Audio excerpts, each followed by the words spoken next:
Pois é, pode ser. Ok, gente, tudo certo. Então, boa noite a todos, bem-vindos a mais um dia da nossa semana acadêmica. Hoje, então, estamos recebendo a professora Roberta Paul e quero dar alguns avisos antes da gente iniciar. Vocês já sabem, né? Já estão acostumados, mas é sempre bom lembrar. O link, então, para o certificado de horas complementares ao final da palestra vai ser disponibilizado. Quanto às perguntas, vocês podem usar o chat para fazer perguntas para a professora Roberta durante toda a exposição e a gente vai passar para ela ao final, ou então vocês podem usar o microfone, mas a gente pede para que vocês liguem os microfones somente ao final da palestra, quando a gente avisar. Passo a palavra, então, de imediato ao professor Luiz Felipe, que vai fazer a leitura do currículo da professora Roberta. Boa noite a todos, sejam todos bem-vindos à nossa terceira palestra da nossa semana acadêmica.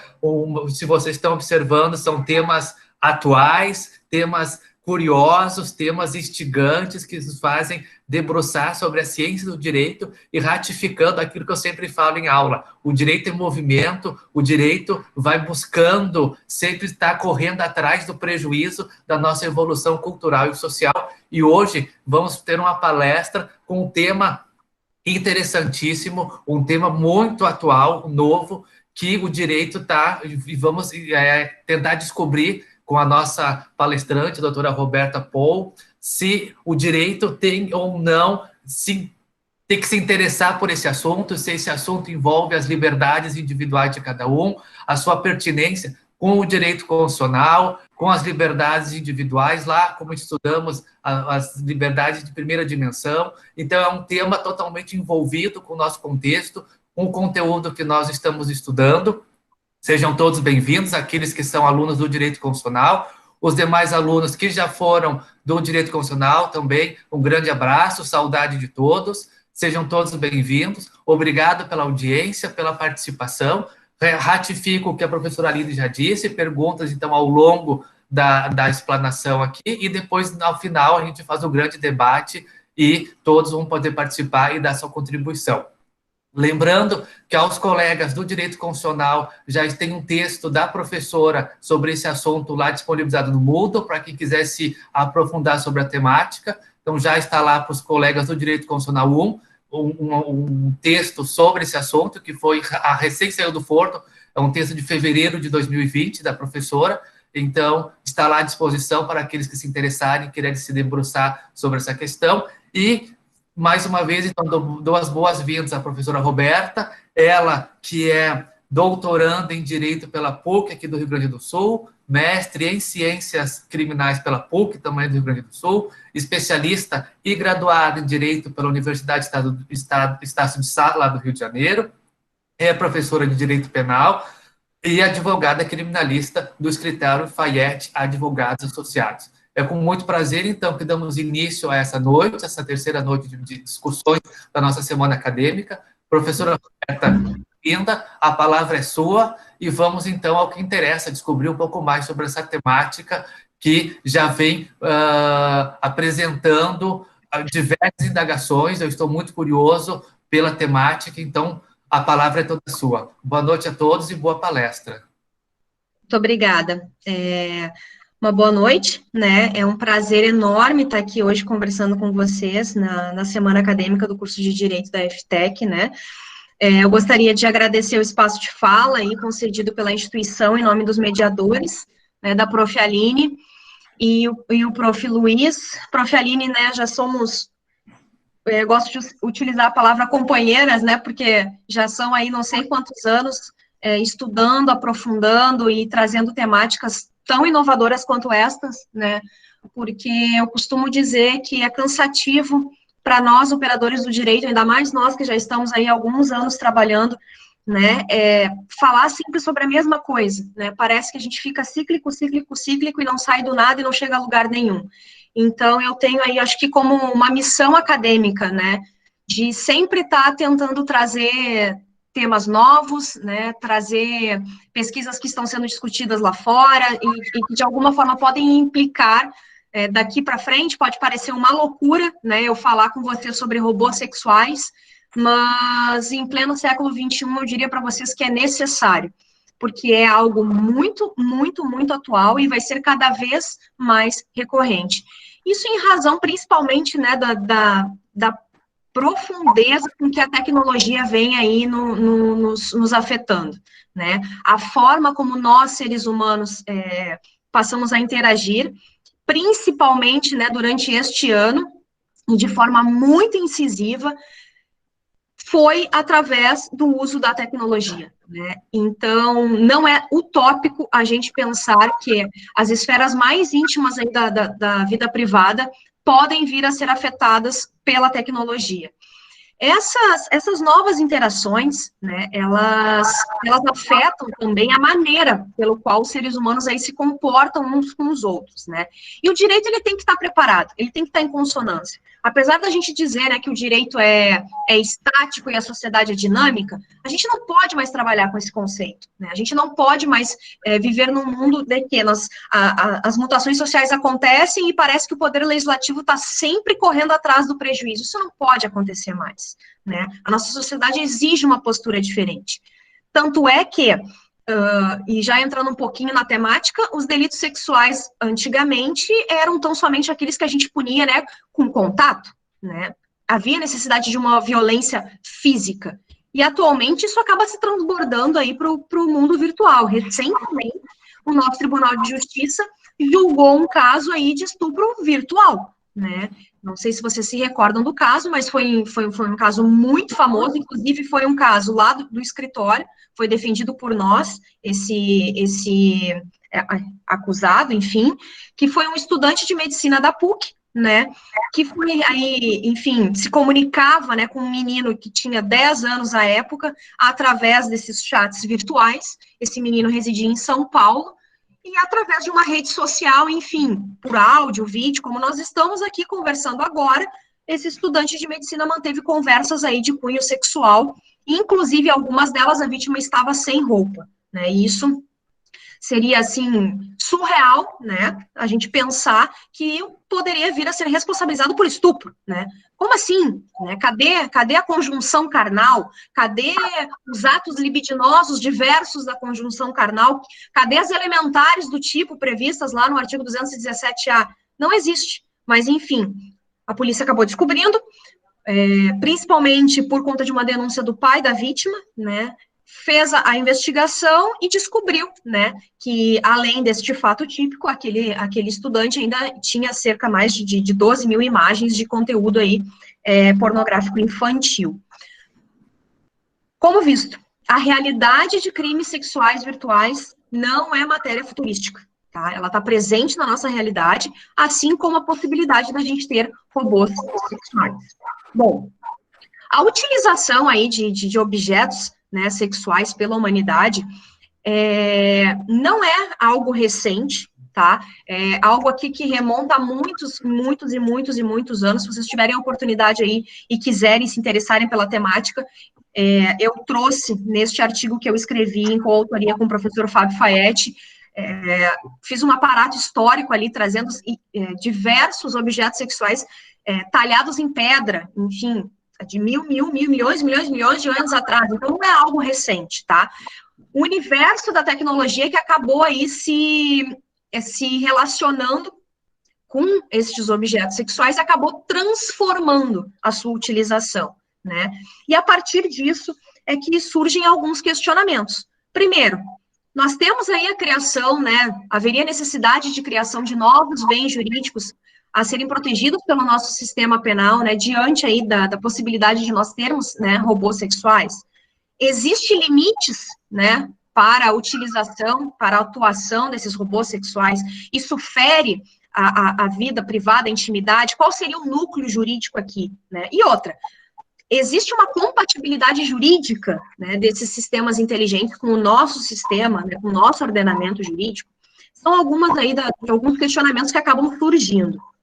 Bom, o que eu posso dizer para vocês é que a palavra robô, tá, ela foi usada aí pela primeira vez lá no século passado, aí por volta de 1917, 1918, né, através de um conto, tá? Uns anos depois, esse conto, né, que foi o conto Opilec, ele acabou ganhando aí uma notoriedade por conta da famosa série Robôs. Vocês já devem ter ouvido falar que, inclusive, foi reproduzida aí diversas vezes, né, e virou filme, inclusive, que é uma série que foi escrita pelo russo Isaac Asimov.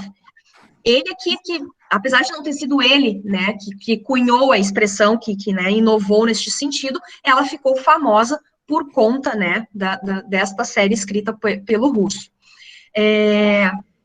E a partir dessa série mesmo, né, que a gente passou a ter um pouquinho mais de contato aí com as leis da robótica, enfim, né, a partir dessa construção, tá? Não vamos confundir robôs industriais com robôs sexuais, tá? Para a Federação Internacional da Robótica, um robô industrial é um manipulador, é um multiuso, é algo reprogramável, é algo polivalente, né? É algo de controle automático, que tem programação em diversos níveis. Pode ser algo fixo ou pode ser móvel, né? Nós temos inúmeros robôs industriais que são utilizados nos processos mais automatizados, né? Construção de carros. A parte do trabalhador, mão de obra mesmo do trabalhador, ela é mais ali de verificar, ver se o robô efetivamente está, né, aparando ali e colocando as peças no lugar correto ou não, né? É basicamente isso, né? Nós mudamos ali de algo muito manufatural, né? De algo muito, né? Muito de tato para algo visual, né? O ser humano atualmente está sendo muito mais requisitado nessa expertise, de verificar se o robô está fazendo, né, o trabalho correto ou não. Este, né, são o que a gente tem no nosso dia a dia, robôs industriais, que não se confundem com os robôs sexuais, tá? Para que a gente tenha aí, que a gente possa considerar aquilo como um robô sexual, que seja, né, aquela entidade artificial utilizada para fins sexuais, ou para estimulação, enfim, né, tem que satisfazer 3 condições. Primeiro, tem que ter forma humanoide, ou seja, tem que ser destinada para representar aí um ser humano, né, ou ter pelo menos a aparência semelhante de um ser humano. Segundo, tem que aí se mover, né, ter comportamentos equivalentes a de um ser humano, semelhantes a de um ser humano. Tem que representar um ser humano nos comportamentos e nos movimentos também. Vejam, já são 2 características que fogem totalmente, né, dos robôs industriais.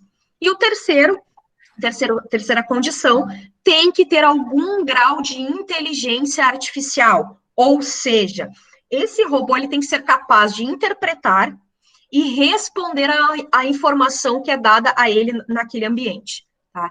Isso pode ser analisado a partir de respostas comportamentais simples, você dá um comando e ele obedece, ou algo mais sofisticado, como, por exemplo, a pessoa ter sentimentos, né, ou ter inteligência humana equivalente, né?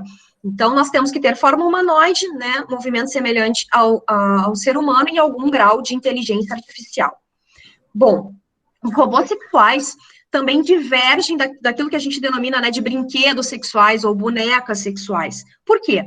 Porque a maioria desses objetos, tá, eles são desenvolvidos aí sem a forma humanoide.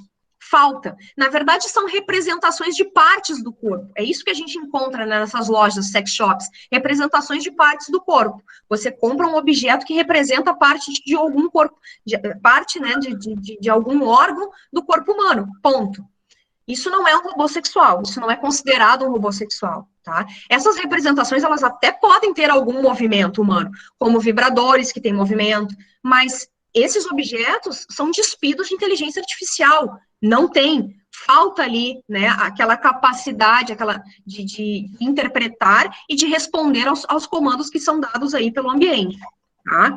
Então, os robôs sexuais, eles têm muito mais a oferecer do que um mero objeto sexual. Né? Justamente por isso, porque não são passivos, né? Boa parte das bonecas que a gente tem são passivas, né? É aquilo mesmo que a gente verifica nos filmes, é algo inflável, você vai lá, enche de ar e ponto, acabou. Não é isso que a robótica está tentando desenvolver através dos robôs sexuais. Tem que haver a interação, tem que haver essa capacidade, né, de interpretar e de responder às informações. Não por outro motivo, tá, que essa indústria aí da tecnologia do sexo já há 2 anos atrás, ela já estava estimada em mais ou menos 30 bilhões de dólares. Hoje em dia, isso já praticamente já dobrou a capacidade. Então, vocês imaginam, né, uma indústria aí que lucra anualmente 60 bilhões de dólares. É muito dinheiro, né?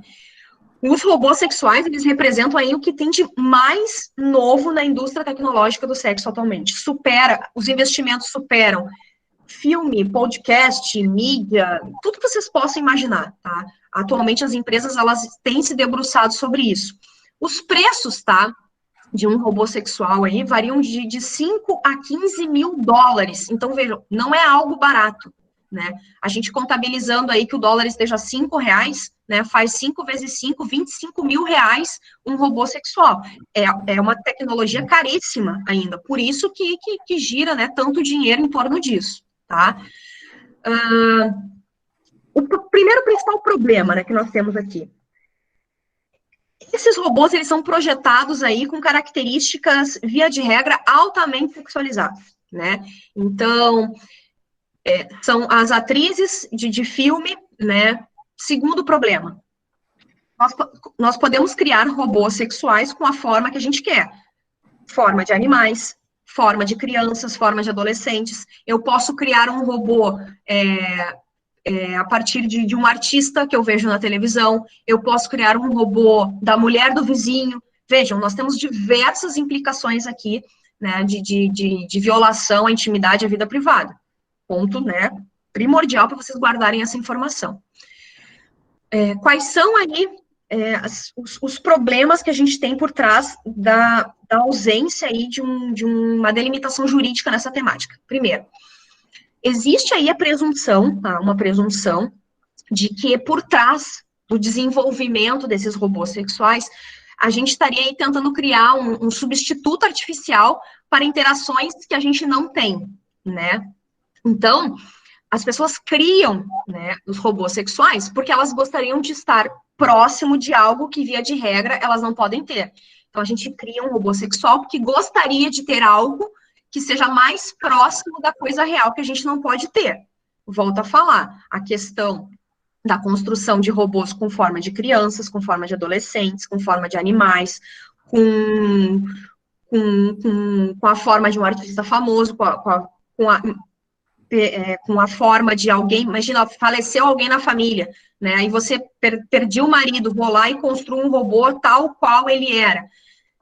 Vejam, existe uma presunção de que, né, eu esteja interessada em criar aquilo para ter algo mais próximo do real que eu não vou ter. Primeiro problema. Segundo, muitas das questões éticas, filosóficas, sociais, enfim, né, surgem quando a gente verifica que é possível a construção de um robô com uma forma humanoide específica. Vamos lá. A gente tende a focalizar sempre naquilo, né, em algo, quando aquilo atinge, né, o nosso interior, quando aquilo atinge as nossas questões morais, quando aquilo atinge as nossas questões éticas, né. Quando um robô sexual passa a assumir a forma e o comportamento, né, próximo de um indivíduo humano, isso acaba sendo algo muito exposto ao público geral, né? E vejam, a denominação já é essa, robôs sexuais são produzidos e são concebidos para quê? Para fins sexuais. Olha o problema, né? É um objeto que pode ter a aparência que eu quiser, eu posso dar a personalidade a ele que eu quiser, e a tecnologia é tão avançada ao ponto de eu colocar um humano e colocar um robô do lado e eu não saber diferenciar. Vejam, nós estamos no século XXI, né? Nós não estamos aqui há 20 anos atrás, em que os robôs ainda tinham aquela formazinha, né, de latão. Não é isso, tá? Esses robôs sexuais, eles têm textura igual à pele humana. A fisionomia é igual, a expressão facial é igual, o cabelo é igual, tudo é igual, né? Como que a gente vai diferenciar se é um ser humano real ou se não é? Aí veja, olha os problemas que isso pode gerar, né? As pessoas criam suas mais diversas fantasias, né? E aí, a partir do momento em que a gente libera geral, isso pode gerar um problema muito grande se a gente não tiver uma regulamentação. Mas aí é só um robô, é só um objeto, né? Quem responde pelo objeto via de regra no nosso direito? Quem compra, o proprietário. Ok? E aí, a partir do momento em que você manda fazer, você é proprietário daquilo, você responde por aquilo. E se o robô sair por aí fazendo o que quer e o que não quer? Como é o objetivo da criação de robôs com inteligência artificial, né? Mais um problema. Enfim. Atualmente, tá? Nós temos aí 4 grandes empresas que trabalham com a construção desses robôs sexuais, a grande maioria delas sediada nos Estados Unidos. Tá? Os principais protótipos aí, os que mais se desenvolveram nessa seara, foi a Roxy e a Real Doll, tá? Que são os mais conhecidos. A Roxy, ela é o modelo feminino e tem o Rocky, que é o modelo masculino, tá? Eles são da True Company.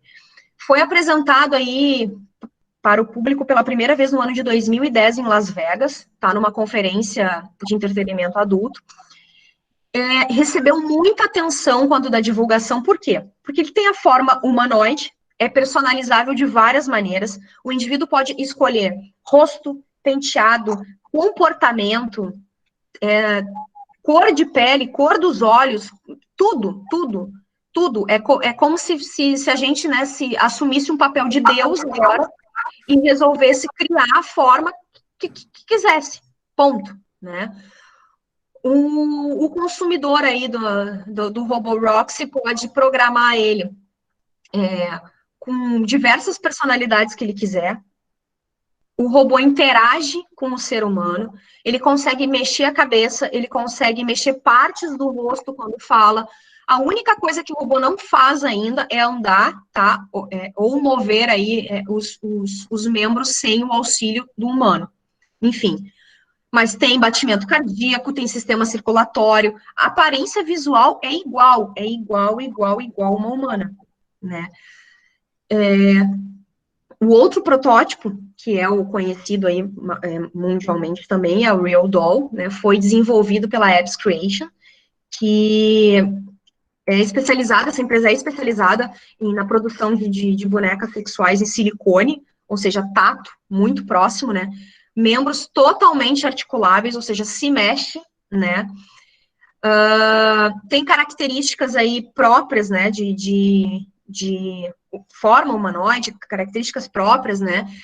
E também tem as mesmas funções da outra, só que com a questão aí dos membros articuláveis. Então, vejam, é uma boneca que anda, uma boneca que interage, é uma boneca tal qual um ser humano, né? Isso é muito constrangedor, inclusive, né? Mas, enfim, será que a gente vai ter, né, está aí, teremos a necessidade aí de criar novos bens jurídicos, né, que venham a tutelar, enfim, essas interações aí, homem-máquina, né? Será que existe a necessidade do Estado aí avocar para si essa tarefa de regular isso, né? Será que a gente não está invadindo demais a esfera privada, né, das pessoas? Será que isso já não seria, né, violação da intimidade, da privacidade? Enfim. Teve uma pesquisa do MIT, tá? De uns 2 anos atrás, mais ou menos, tá? Que disse que 19% das pessoas que foram entrevistadas disseram que poderiam, sim, se apaixonar por uma boneca robô. 45% disse que não e 36% talvez. Para a questão aí de saber aí se os robôs poderiam ou não se apaixonar por um ser humano, né, o inverso, 36% dos entrevistados responderam que sim, 23% não e 41% talvez. Então, veja, a nossa sociedade está evoluindo para que essa interação seja cada vez mais iminente e inafastável, né? E o impacto que o avanço, né, principalmente o avanço da inteligência artificial pode vir a produzir na nossa vida íntima, a partir da criação de robôs sexuais, é um desafio muito grande, principalmente dentro da seara penal, né? Aí imagina, será que seria uma alternativa para por exemplo, pedófilos, né? Você foi condenado por pedofilia, né? E aí você tem uma doença, a maioria dessas pessoas são doentes. Tão somente você trancafiar essa pessoa dentro do sistema carcerário, esperar que ele cumpra ali 10 anos de pena e vá para a rua, não vai resolver a situação. Será que resolveria a situação se eu desse um robô sexual para esse indivíduo, com um formato de uma criança? Bom, te satisfaz aí, meu filho, não incomoda mais a sociedade, né? Ou pessoas que têm também problemas com estupro, enfim, te resolve ali com a boneca, né? Será? Imagina, olha as implicações que a gente tem atualmente, né? Bom, o que eu posso falar com relação ao direito penal, efetivamente, que é a minha área de atuação, né? Que é a possibilidade aí de criação de novos bens jurídicos.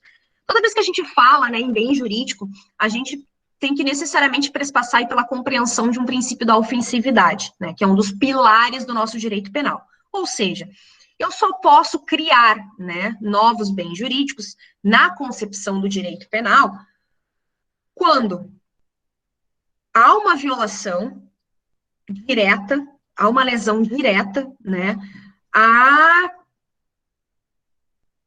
e uma afronta muito grande a um bem, a um valor, a um princípio, né, a algo que nos seja caro, seja de cunho moral, ético, político, pouco importa, né. A gente constrói crimes, né, a partir aí de uma concepção de ofensa a bens jurídicos, na concepção do direito penal, sempre cercado por esses valores democráticos de liberdade, valorização do homem enquanto ser humano, né? Eu não posso construir, né, novos crimes, novos bens jurídicos, centrando tão somente aí na perspectiva de uma violação. Não é assim, né? Eu tenho que ter aí um fundamento. Por que eu estou construindo aquilo, né? A concepção da ofensividade, ela caminha aí no sentido de que eu tenho que medir o desvalor da conduta e o desvalor do resultado. É as duas. Qual foi a conduta? Qual é o resultado que isso pode, né, alcançar? Eu não posso simplesmente criar, porque isso é constrangedor. Realmente é constrangedor. Qual é a conduta? Qual é o bem jurídico que eu estou violando aqui? Estou violando o quê? A partir do momento em que eu construo, por exemplo, um robô sexual com a forma de uma criança para que o pedófilo não pratique isso com um ser humano real.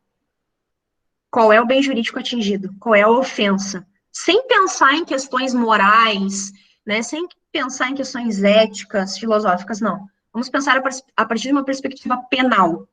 Como? Qual é, né, a lesão ou o perigo de lesão ao bem jurídico aqui? Qual é o bem jurídico aqui? Vamos começar por aí. Liberdade sexual de quem? Do robô? Eu estou tutelando o robô? Aí quer dizer que os animais não têm personalidade jurídica para serem, né, virem a ser sujeitos passivos de crime. Mas o robô pode? O robô tem personalidade jurídica? Né? Vejam as implicações. Então, por isso que a gente tem uma questão de se utilizar aí do princípio da ofensividade, né? Eu tenho que assegurar, ainda, é difícil, né? Mas ainda que sejam verdadeiras, ainda que a gente se utilize dessas representações aí pornográficas do corpo humano, ainda que a gente venha a pensar nessa possibilidade de criação de robôs sexuais para punir indivíduos que são... que recebem condenação por crimes sexuais, é incompatível a partir desse fundamento, né, de que é necessário que a gente tenha uma lesão, uma colocação de perigo em lesão de bens jurídicos para a criação de novos tipos penais relacionados a isso, né? Como? Eu não consigo verificar, né, qual é a mácula, liberdade, intimidade, privacidade, honra, decoro, de quem? Em razão de que conduta? Né? Então, na verdade, uma primeira análise, a gente só consegue verificar aqui um modo de ser do indivíduo que é um pouco imoral, né? Que não é tanto ético, né? Então, assim, ao mesmo tempo que não é permitido para o legislador criar tipos penais que criminalizem a mera vontade, né? O modo de ser, de pensar, como o desejo aí por robôs sexuais, né? Essa interação homem-máquina, também, né, é indicado aí que nós, enquanto intérpretes da lei, considerem que, por enquanto, né, são atípicas essas condutas. Por quê? Porque a gente não tem aí nenhuma ofensa, né, ao bem jurídico, né, não preenche nenhum dos requisitos, não tem. Aliás, não tem nenhuma legalidade, né. Não basta, né, a gente tem que ter uma violação, efetivamente, e ainda com isso, né, além dessa violação e desse perigo de lesão, desta interação com os robôs tem que causar um dano, né? Qual é o dano? Que, na verdade, seria o resultado ali, quando a gente tem, né, quando a gente analisa ali fato típico, ilícito, culpável, dentro do fato típico eu tenho que ter conduta, né, eu tenho que ter nexo de causalidade, tem que ter resultado, eu tenho que ligar a conduta e o resultado a partir de um nexo de causalidade. Cadê o resultado aqui? Cadê o dano? Dano para quem? Dano para a imagem de quem? Né? Vejam as implicações que nós temos.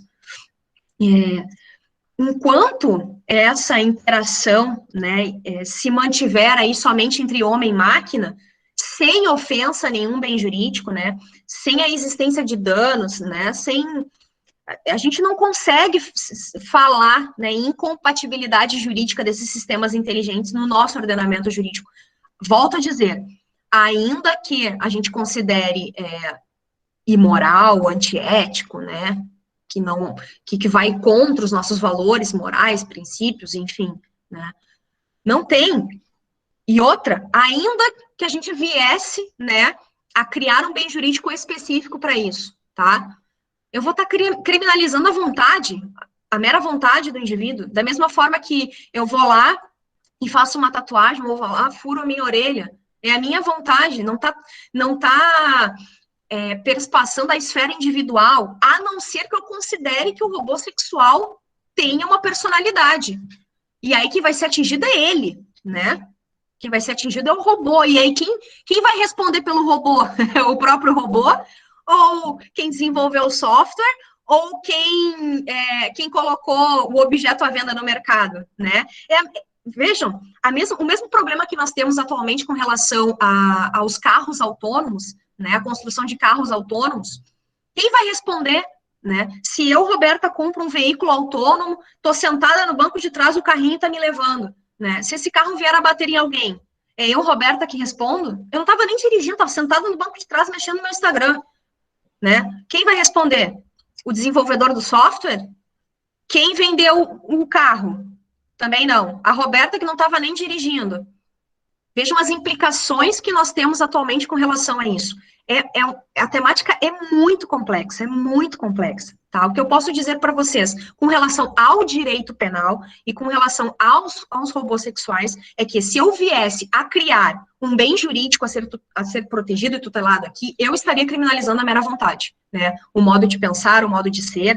Então, ainda que a gente considere, né, imoral essas representações pornográficas do corpo humano, bem como, né, o desenvolvimento aí de robôs com capacidade de interagir sexualmente com os seus consumidores, né, o direito penal, a partir dessa perspectiva que eu tratei com vocês, que é a perspectiva da ofensividade, ele está 100% limitado, ele não consegue atingir, né, por quê? Porque para que ele possa atuar, eu preciso de um lado, que exista um bem jurídico penalmente tutelado, que eu já não sei qual é aqui, né, e por outro, que haja lesão, né, ou pelo menos um perigo de lesão a esse bem jurídico tutelado, porque a gente também não tem aqui. Então, fica muito difícil, tá, a partir, claro, né, dessa gama que nós temos atualmente de enxergar o direito penal a partir do princípio da ofensividade, seria muito difícil que a gente conseguisse justificar a aplicação de um direito penal tão somente porque a gente considera, né, a utilização desses robôs, enfim, dessa interação homem-máquina nojenta, enfim, ao fim e ao cabo. Certo? Espero que eu não tenha passado muito da minha fala, porque eu gosto mais de ouvir vocês e responder as perguntas de vocês do que eu ficar aqui tagalerando. Mas agradeço de antemão aí a oportunidade. Muito obrigada, Roberta. Eu tinha certeza que tu ia trazer uma argumentação totalmente inquietante, né? Esse era o objetivo. Não tenho nem como te elogiar, porque o tanto de trabalhos que a gente tem juntas, né, livros, artigos, então fica até chato, né, ficar te elogiando aqui. Mas a temática é extremamente interessante. Só quero fazer alguns comentários rápidos, né? Eu acho que muito disso... Eu já sou conhecida como a mulher da crise, né? Porque eu só falo da crise, a crise da execução penal, mas não tem como abordar esse assunto sem falar na crise do direito penal que a gente enfrenta, né? Porque a gente vive um momento em que, na nossa sociedade, tudo é direito penal. Tudo tem que ser criminalizado. Se não for criminalizado, é como se o bem jurídico não tivesse devidamente sendo tutelado. Então, eu sempre, quando eu penso nisso, eu lembro do David Garland, né? O David Garland que dizia que a gente tem uma criminologia crítica, que é muito bonita, né? Uma teoria linda do direito penal, onde o direito penal ele é de última ratio, e a gente tem uma criminologia na prática, né? Onde qualquer coisa é criminalizada. E a partir dessa criminologia prática, desse direito penal prático, é que a gente consegue explicar por que alguém é condenado por estupro sem ter conjunção carnal, né? Por quê? Porque tem que condenar. Imagina uma coisa horrível dessas, não importa que não tem. Azar do princípio da legalidade. Vamos rasgar o direito penal, vamos rasgar a teoria, né? Eu sempre digo, se é para julgar dessa forma, se é para fazer isso, não precisa fazer faculdade de direito, não precisa estudar direito penal. Não precisa ter mestrado, não precisa ter doutorado, né? Porque tu está julgando de acordo com o teu sentido, com aquilo que tu acha que está certo, que está correto, tu não está usando a doutrina, tu não está usando a teoria para isso. E eu fico extremamente irritada quando eu vejo isso, né? E eu vejo todos os dias essas decisões, assim, e a margem da lei, né? Completamente contrária à lei. E ao mesmo tempo em que a gente tem esse excesso de direito penal, né? Essa ânsia da sociedade em criminalizar tudo, em condenar tudo a todos, a gente tem uma falta de leis processuais penais, né? Então, quando a gente olha nessa questão da ordem digital que a gente tem hoje, né, nossa sociedade que está extremamente digitalizada, a gente não tem normas para isso. E daí, como é que fica o processo penal? Como é que alguém se defende de uma coisa dessas? E aí eu trago um questionamento para vocês, né? Porque a Roberta está dizendo, né, dos robôs que já existem e tal, das regulamentações, mas existe uma coisa chamada Deep Web. E eu não me chocaria nem um pouco se a gente entrasse na Deep Web agora e conseguisse encomendar um robô igual a Aline. Né? Então, um ex-namorado meu resolve que quer a Aline de volta, vai lá, encomenda um robô igual a Aline, e tudo bem, eu não estou nem reclamando disso. Mas e a lei Carolina Dickmann? Né? E se ele começa a tirar fotos desse robô e daí jogar na internet, e daí? E essa pessoa vai ser condenada pela lei Carolina Dickmann ou não vai ser condenada? Como é que vai ficar essa situação? Né? É muito complicado, porque entra exatamente nessa esfera, né, que tu trouxe, da questão das provas digitais, né? Esse é um problema muito complicado que a gente tem. E mesmo a questão que tu falou de um robô, né? Alguém ir lá e encomendar um robô na forma de uma criança, né? Eu acho que se é um robô, para mim, eu não tenho dúvida, né? A gente não está falando de pedofilia, até porque pedofilia não é crime, né? Mas, enfim, a gente não estaria em sede do ECA. Mas a questão é, quando a gente julga, as provas que a gente vê né, no Poder Judiciário, a gente julga, às vezes, com base em fotos, né? Com base no que está no arquivo. E quem é que vai provar que aquilo é uma foto de um bebê robô e não por uma criança de verdade?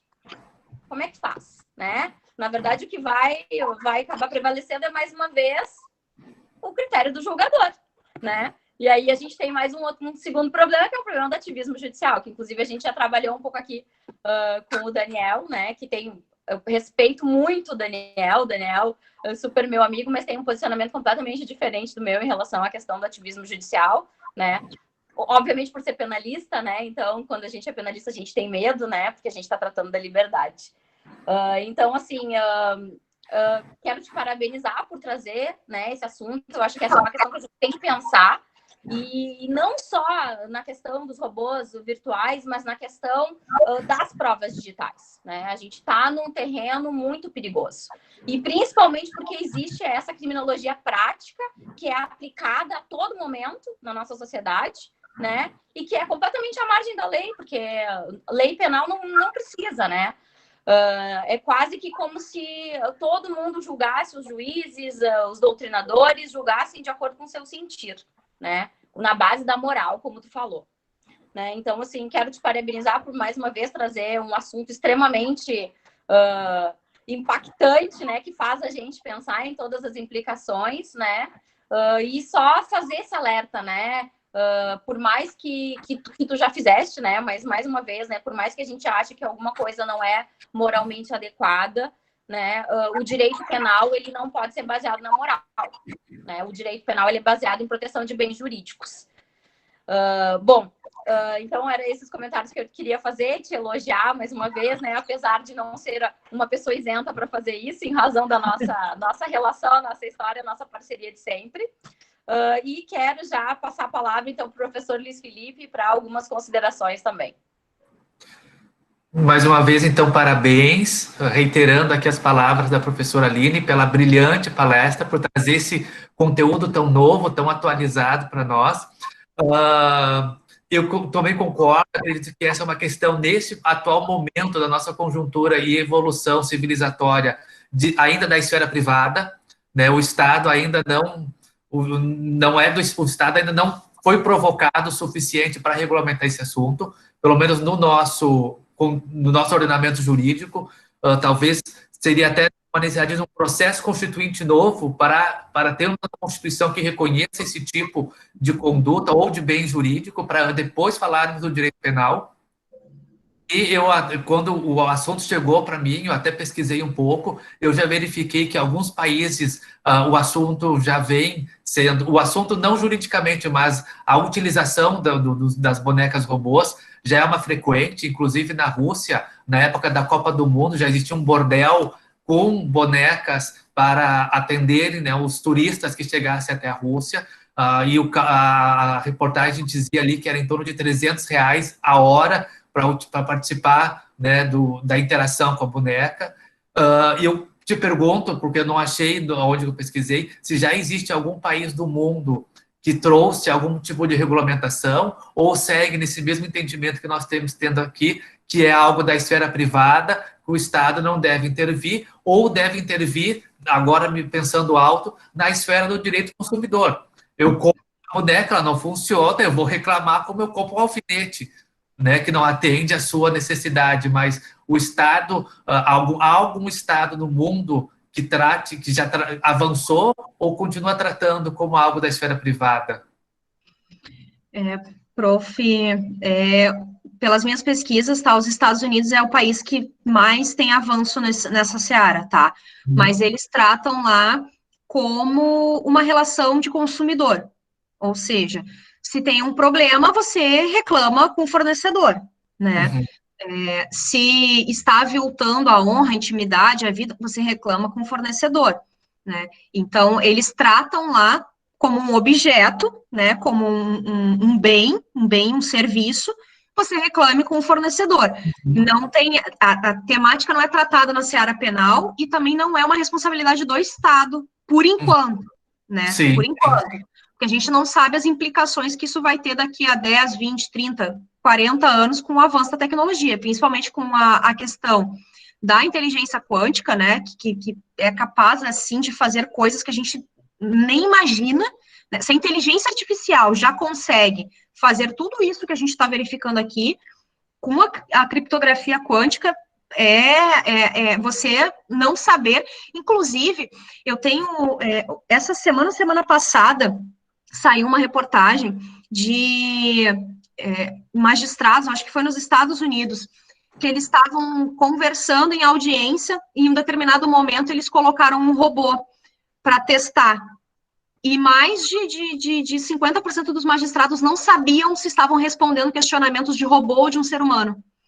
Então, veja, pessoas altamente perspicazes, que já estudam, já trabalham, já estão na seara, é que não adianta, o nosso cérebro, ele é limitado. A gente, para colocar uma nova informação, a gente tem que tirar 10, porque senão a gente não consegue. A inteligência artificial veio suprir isso com Big Data, entendeu? Então, tá tudo ali, é só puxar a sinapse que tem, que você tem informação. Então, é muito fácil você ludibriar o ser humano, é muito fácil o robô ludibriar o ser humano. Então, com certeza, daqui 10, 15, 20 anos, talvez eu esteja indo muito além, talvez a nossa tecnologia seja assim, ó, daqui a 1 ano a gente já vai estar implorando para uma regulamentação, né?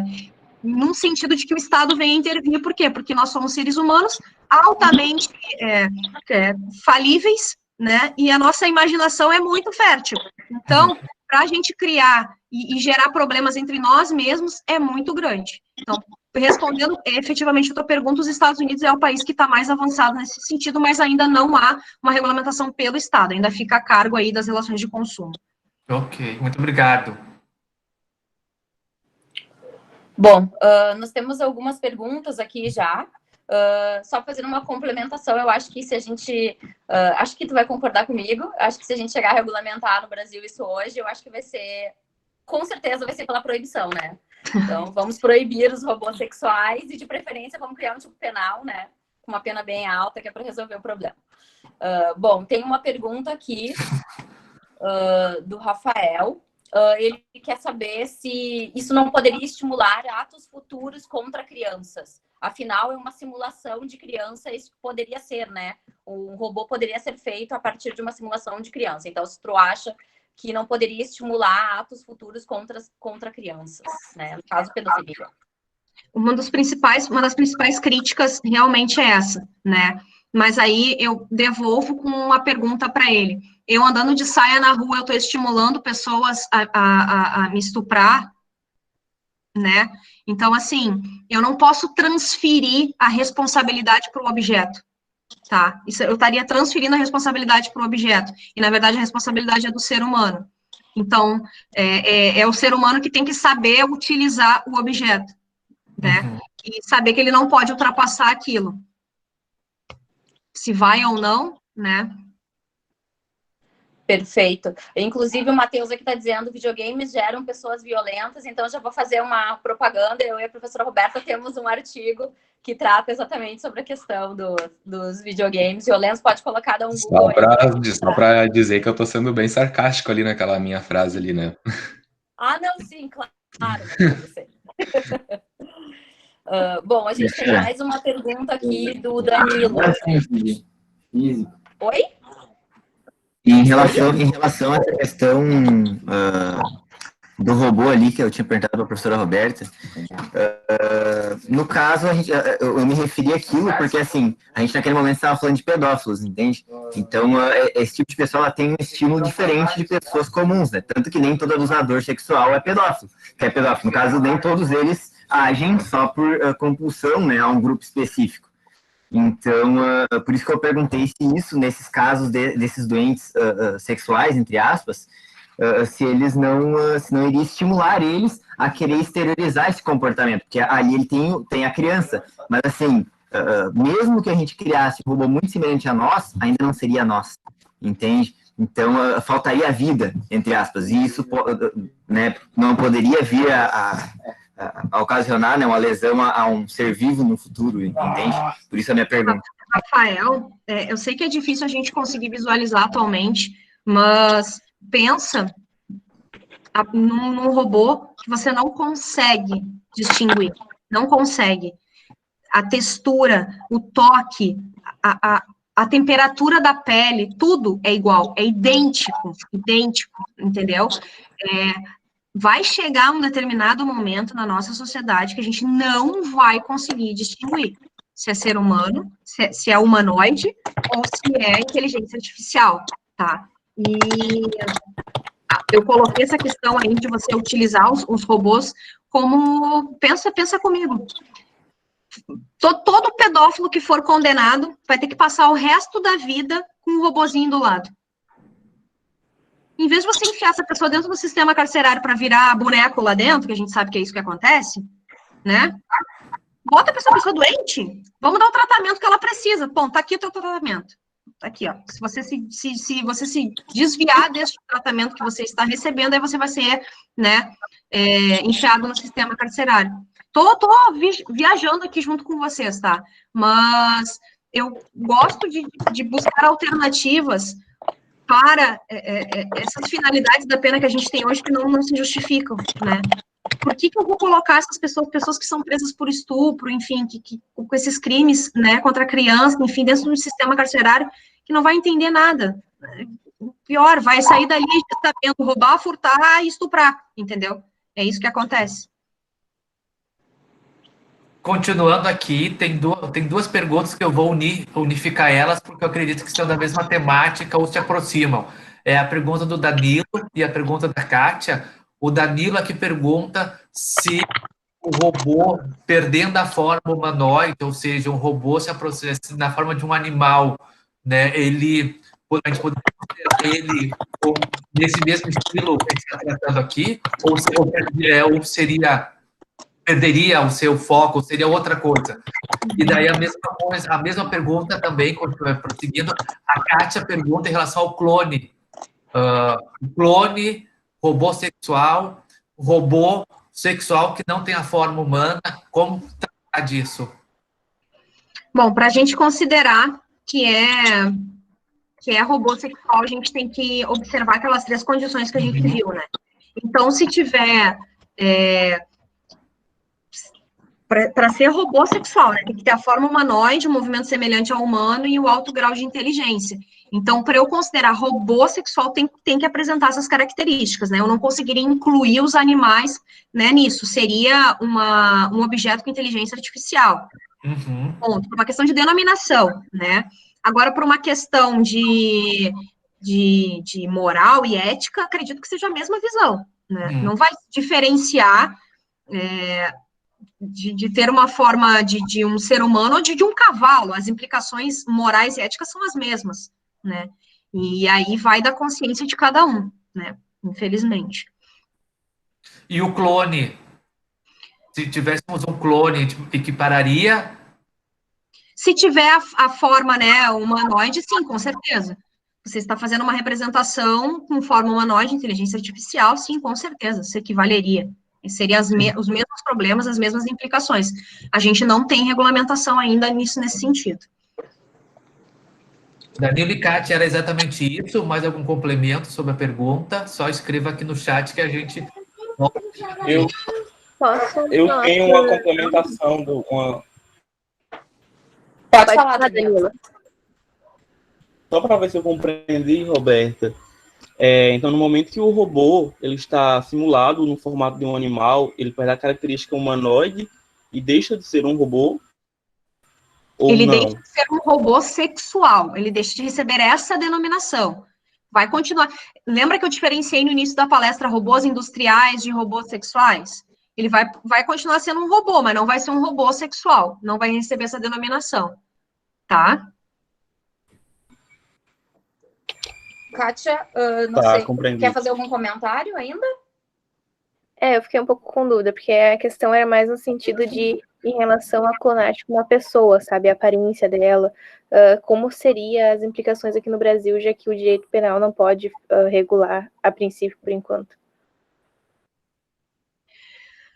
Vamos tratar com outros ramos, né? Vocês têm que pensar sempre o seguinte: nosso direito é deste tamanho. Nós estudamos ele de forma segmentada por uma forma de facilitar, mas ele é uno, a compreensão tem que ser una, tá? E eu só consigo utilizar do direito penal quando os demais ramos não conseguirem resolver a situação de forma efetiva. Eu não posso querer utilizar o direito penal como primeira opção, que é o que acontece atualmente no direito brasileiro. Então, vejam, exemplo clássico que a gente tem na área criminal, e eu que sou advogada, trabalho com isso o dia inteiro. A pessoa não consegue resolver um problema de alienação parental, um problema de vara de família, faz o quê?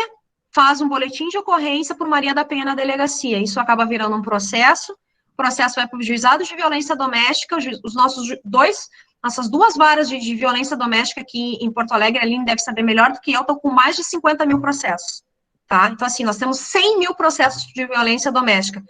Com toda segurança, posso dizer para vocês que 30% disso podia ser resolvido na vara de família, mas as pessoas querem uma resposta rápida, efetiva, querem resolver os seus problemas com direito penal. Não é assim que funciona. A mesma forma para a questão da clonagem. A clonagem envolve diversas implicações. Personalidade, violação à intimidade, violação à honra, né? Liberdade de disposição do próprio corpo, muitas implicações que o direito civil resolveria muito bem, mas excelente. Você quer fazer um clone meu? Então tá, faça o clone, eu vou te colocar num processinho lá para uma indenizatória, uma compensação por danos morais, aí vamos ver, depois de você ter vendido a casa, o carro e tudo mais que tem para pagar a indenização, se você não vai pensar 2 vezes antes de fazer isso de novo.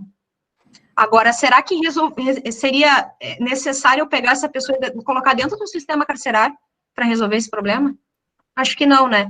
Da mesma forma com relação, por exemplo, à sonegação fiscal. Eu sou olha, eu sou completamente contrária ao Estado querer usar o direito penal porque ele não consegue resolver o problema com a fazenda pública. Mas cadê o pessoal, os procuradores aí que vão executar, vão atrás, aí não consegue achar o patrimônio da pessoa, aí se utiliza do direito penal. Aí você vai prender uma pessoa, por quê? Porque o Estado não arrecadou o tributo? Pelo amor de Deus, gente. Isso aí não é direito penal, o direito penal não nasceu para isso. Direito penal nasceu para a gente parar de queimar as pessoas na fogueira. Ao fim e ao cabo, foi para isso. Não para que o Estado não conseguisse resolver, ele não conseguisse recolher os seus tributos, não vão utilizar o direito penal, porque aí a pessoa vai pagar o tributo. Ah, para, né? Por favor. É a mesma questão aqui com relação à clonagem. Direito civil resolve? Ah, com certeza resolve. Muito bem, direito penal de última ratio, né, gente? Vamos ter isso em mente. Você comentou que nos Estados Unidos é o direito do consumidor que tem regulado essas relações, essas questões, né? Acha que a moda acaba vindo para o Brasil também, ao invés de tratar como direito civil, por exemplo, com uso de imagem? Não, porque a gente não sabe resolver nossos problemas aqui. A gente tenta primeiro resolver eles com direito penal. Aí, quando a gente vê que não dá certo, aí a gente regulamenta. Como é a questão, por exemplo, da lei Carolina Dickmann, como é a questão que veio agora dos tipos penais de divulgação, de foto íntima, vazamento, todas as inovações legislativas que a gente teve em 2018 relacionadas à tecnologia e crimes contra a liberdade sexual, se conseguiria resolver com o direito civil, né, com a Lei Geral de Proteção de Dados, né, se conseguiria resolver. Só que brasileiro gosta de botar sempre a carroça na frente dos bois, né, e depois não dá para voltar atrás. Esse é o problema. Muito bem. Quero passar agora a palavra para a Prof. Dani, que a Prof. Dani quer fazer uma pergunta.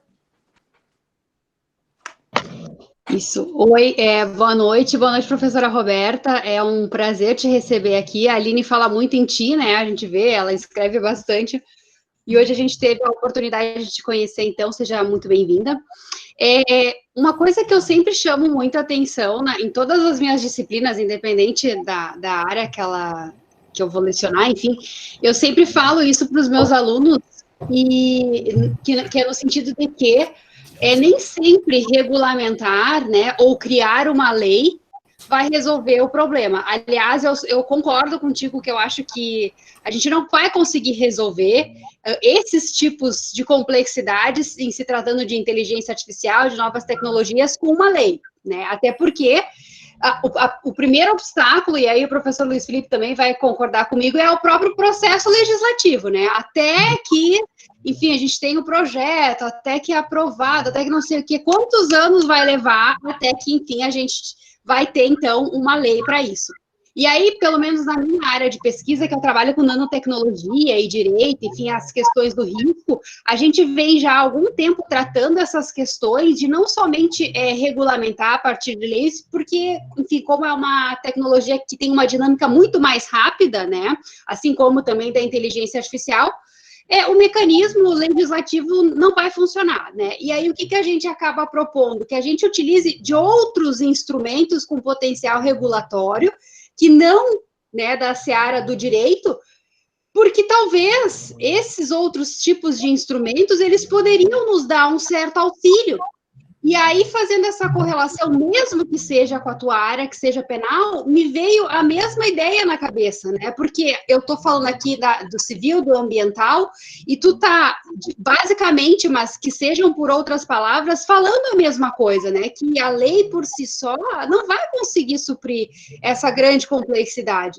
Então, aí, como a gente tem proposto, que eu estava mencionando, a gente sempre fomenta essa ideia de se utilizar de outros instrumentos que sejam diretrizes, que sejam protocolos, né, de organizações internacionais, enfim, porque o direito não vai sanar essa lacuna, né, essa complexidade, eu gosto de usar essa palavra complexidade, porque, dadas as circunstâncias, né, principalmente de inteligência artificial, ou enfim, que sejam novas tecnologias, a gente tem que tratar diferente, né? E tamanha é a dificuldade que a gente está ainda que buscando outras alternativas, mesmo que possam ser talvez de fora do direito. E aí, enfim, fechando meu raciocínio, a gente fala de talvez utilizar, enfim, outras fontes, né, que fosse dentro do direito, tu mesmo colocou que talvez o direito civil, enfim, de alguma forma poderia regular, e então é isso, assim, seria mais uma forma de complementar e perguntar o que tu acha, se de repente esses outros instrumentos com potencial regulatório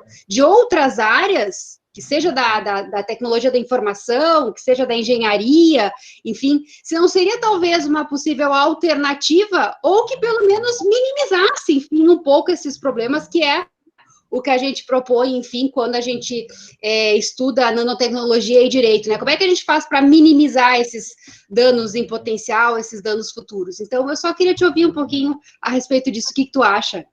Obrigada, prof. Com relação a isso, eu gosto muito de enxergar uma visão que os norte-americanos se utilizam demais nessa área, que é a questão da autorregulamentação do mercado, tá? Quando a gente transfere para as próprias entidades, para o próprio mercado, né, para o próprio sistema, a obrigação dele estabelecer suas próprias regras de funcionamento, isso automaticamente faz com que as coisas andem. E se não anda, aí a gente chama o direito. Os americanos fazem isso, tem todos os problemas, mas eles fazem isso com excelência. Tanto é que a Constituição deles existe desde 1780, ela vai varada, e está aí até hoje, né? Por quê? Porque eles tentam de primazia. Deixa o mercado se autorregular, né? Vamos ver se sozinhos eles não são capazes. Ah, não é capaz, ok, aí chama o direito. Qual o direito? Peraí, vamos começar. Chama primeiro o direito constitucional, que é a base, né? O direito constitucional, ok, já está dando norte principiológico. É por aqui que tem que ir, não pode violar a intimidade, não pode violar, tem que ter liberdade, mas a liberdade tem que vir junto com a intimidade, ok. É suficiente? Não é. Bom, vamos ver se o administrativo sancionador resolve. Então, se a empresa coloca uma boneca no mercado que é clonada, administrativo sancionador nele, não vai mais colocar à venda, eu estou cassando a sua licença, você não pode mais operar, entendeu? A partir de agora você fica impedido durante 10 anos de operar, você não pode participar de licitações com poder público, quebrei a empresa. O cara vai pensar 2 vezes antes de fazer isso de novo, né? Ah, não foi suficiente? Direito civil neles, indenização, compensação, violou a personalidade, intimidade, honra. Aí não foi suficiente. Ah, então como última opção, veja, última opção, aqui eu tô vendo que efetivamente eu preciso de um direito penal, né? Eu vou precisar porque eu não tô mais conseguindo. O mercado não conseguiu se autorregular, a Constituição não foi suficiente para dar o norte, o direito civil não está conseguindo, o administrativo sancionador também não, eu preciso do direito penal. Como eu preciso do direito penal, por exemplo, para resolver um problema de homicídio. Por quê? Porque é óbvio que eu preciso do direito penal para resolver um problema de homicídio, né? Tá na cara. Agora, eu não posso querer colocar que o direito penal resolva tudo, gente, porque a gente não está conseguindo resolver. A gente não está conseguindo resolver, a gente só está criando mais problema, e o ciclo está sendo cada vez mais vicioso. Está sendo assim, ó, e a gente não sai disso. Então, eu acho que a gente dando oportunidade para o mercado, eu consigo visualizar melhor essa situação, porque o mercado já vai dizer, o mercado escolhe, não adianta, é balança, oferta e procura, o mercado já vai escolher, ó, isso aqui pode, isso aqui não pode, e assim por diante. Não, eu concordo plenamente contigo, tanto que o fundamento da minha dissertação e agora na tese também é a autorregulação, né, que a gente fala, hoje em dia tem autorregulação regulada, né, que é uma espécie de um misto em que daí o Estado intervém de alguma forma, linkando ali com os direitos fundamentais, enfim, direitos humanos, quando a gente fala, né, no contexto global, mas perfeito a tua colocação, a gente também fala até mesmo em compliance, né, em todas as esferas, tem até no direito penal também, né, tem um viés de pesquisa bem interessante. Então, é por causa dessas questões que eu trouxe aqui, para reforçar para os nossos alunos, porque do penal, eu do civil, o Luiz Felipe do constitucional, a gente está abordando problemas muito diferentes, né, e que tem uma complexidade muito maior, mas ao fim e ao cabo a gente acaba entrando na mesma sintonia, né, quando a gente fala de autorregulação regulada, enfim, né, então eu acho muito interessante e é por isso que eu quis te ouvir, porque para mim isso é essencial, né, para que os alunos também pensem um pouquinho fora, né, porque no primeiro momento o aluno acha assim, direito, lei, uhul, que lindo, né, e a gente depois pensa assim, não é bem assim, né, mas vamos com calma. Então eu acho que nós que a gente segue pesquisando, fica mais palpável para eles talvez entender, e a Aline também vai concordar com a gente, porque a gente pensa um pouco mais fora da caixinha, porque é necessário, né?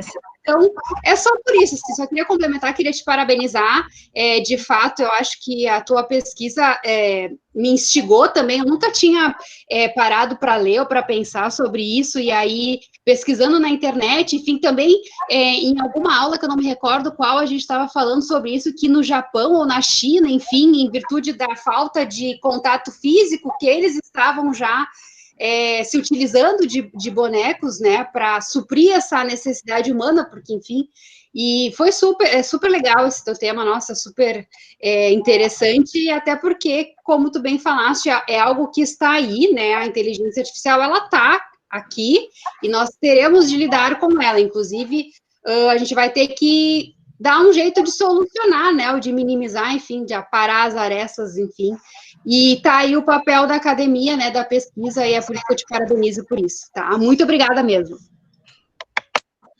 Prosseguindo, complementando aqui a fala da Dani, a gente está falando da desnecessidade de tanta lei, e parece que o nosso legislador aqui no Brasil hoje trabalha por escândalo. Tem um escândalo, as massas se inflam, vão para a rua, e o que faz o legislador para dar uma satisfação? Vamos fazer uma lei. Até no direito constitucional a gente estuda isso, vai estudar agora no final do semestre, quando estuda poder legislativo. Nós, desde 88, nós tivemos 6 milhões de leis, de atos normativos, e atualmente 790 mil vigem no Brasil. Resolveu nossos problemas? Né? Então, eu acho que o caminho é hermenêutico, é construção, é aproveitar o que se tem, dar valor à nossa Constituição e, a partir disso, né, convivermos com essas normalidades, deixar a vida, a esfera privada se resolver. O Estado, acho que está um pouco avançando demais, e eu concordo com todo esse raciocínio, e no final das contas, cada um na sua área, mas tudo desemboca, né, Dani, no mesmo, é a razoabilidade, é a ponderação, é um equilíbrio, né, e eu acho que a Aline também falou há pouco, as massas estão muito insufladas. As massas hoje provocam, bate no vidro do juiz, o juiz tem que existir conforme as massas. Não é assim, né? Então, acho um pouco de parcimônia e nos focarmos no que é jurídico, não no que é moral, no que é ético, não no que é filosófico. Eu acho que o nosso papel também da academia serve a isso, né? Somos aqui juristas, e não nos preocuparmos com o que vão pensar, o que vão decidir, o que vão achar de mim. Então, e prosseguindo aqui, eu quero saber o que a Gislaine tem para perguntar, porque a próxima das listas, o Messias também tem uma pergunta a ser feita. Primeiro a Gislaine, e depois seguimos aqui para o Messias. Boa noite, então, a todos. Pegando o gancho já do professor Luiz Felipe, que falou muito bem aí sobre todas essas questões, né, da panpenalização que a gente tem dentro do Brasil. Na verdade, eu gostaria de saber da sua opinião, doutora Roberta, porque ontem a gente falou ainda um pouco na palestra sobre a questão de valores, né, a nível de mundo. O mesmo valor que se tem no Brasil não pode ser igual ao que tem nos Estados Unidos, nem o que tem na Turquia, enfim, não dá para a gente medir valores. Cada país tem a sua legislação própria. Com a pandemia, a tecnologia e as práticas virtuais aceleraram de uma maneira muito rápida, né, e a inteligência artificial, ela é real, inclusive a gente tem no judiciário já.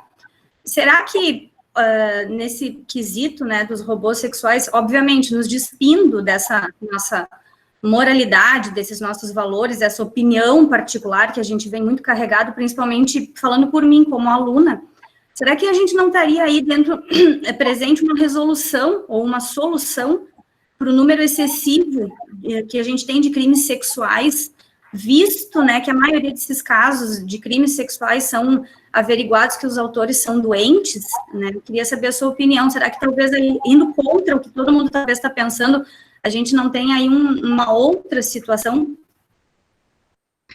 Obrigada pela pergunta. Eu costumo trazer na minha primeira aula de direito penal para os meus alunos o seguinte: nós temos em direito penal mais de 1.800 tipos atualmente, tá? Então, eu coloco a minha mão no fogo que provavelmente eu já devo ter cometido pelo menos metade destes, né? E eu sou advogada criminalista. Por quê? Porque eu não conheço. Nós temos mais de 1.800 tipos penais e eu não conheço. Se eu conhecer 20%, 30% desses, que são os 300 artigos que estão lá no Código Penal e mais 1, 2 ou 3 da legislação esparsa, nossa, mas já é muito. Eu vou morrer sem conhecer todos, né? E, então, pegando o gancho aí do professor Luiz, é exatamente isso. Nós temos uma legislação exacerbada, em direito penal é demais. 1.800 tipos penais. Eu não consigo nem imaginar quantos bens jurídicos violados tem aqui, quais são, para narrar para vocês, tá? Então, sim, nós temos um problema com relação à forma com que a gente enxerga o direito positivo no Brasil. Ponto. Nós temos este problema. Com relação à utilização, né, dos robôs aí, com forma humanoide, eu dei uma palestra acho que 1 ano atrás, mais ou menos, antes de construir esse texto na FSG sobre o assunto, e eu falei para os alunos, eles ficaram horrorizados comigo, né? Eu falei o seguinte: imagina se, como punição pelo crime sexual que esse indivíduo cometeu, ele recebesse uma boneca e ele que tivesse que ficar com essa boneca o resto da vida, só poderia encostar nessa boneca. 30 anos só com a boneca. Vocês estão rindo, mas é verdade. Será que essa punição não seria mais eficaz do que eu colocar esse doente, né, esse inimputável dentro do sistema carcerário?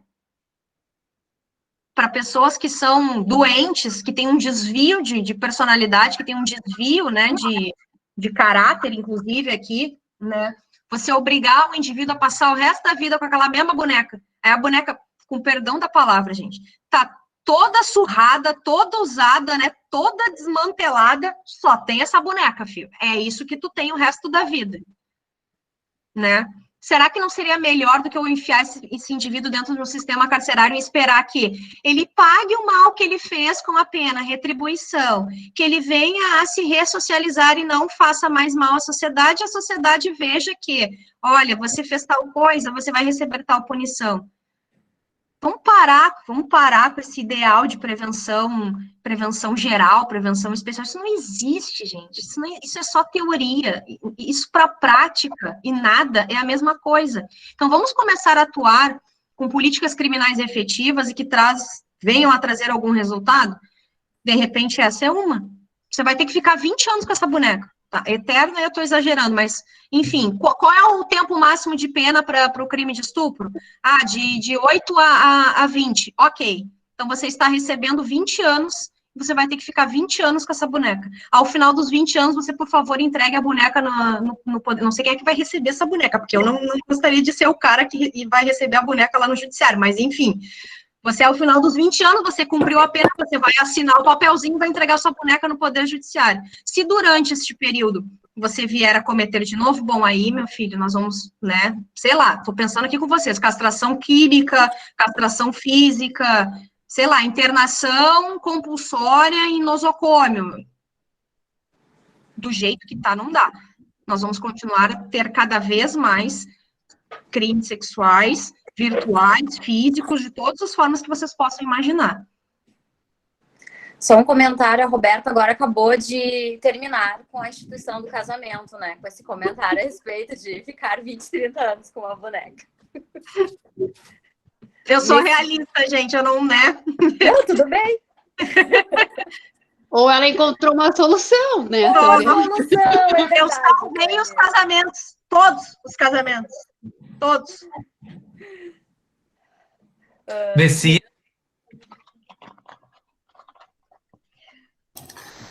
Professora Roberta, Eu gostaria de começar dizendo o seguinte, que realmente é um tema que eu nunca tinha pensado. Então, vou trazer algumas reflexões desses minutinhos após a sua explanação. E eu pediria que a senhora comentasse com a experiência que tem de ter já estudado por tanto tempo o assunto, e eu reconheço que nem tinha pensado nisso antes.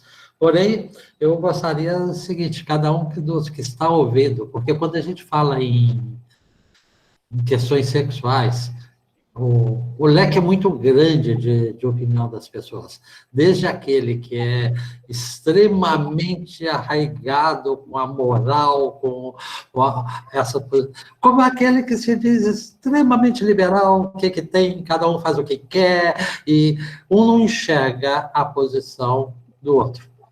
Gostaria de chamar cada um, procurem imaginar-se na posição passiva em que um ente querido seu, que seja sua esposa, se você tiver, que seja sua filha menor, ou a sua mãe, viva ou morta, que seja.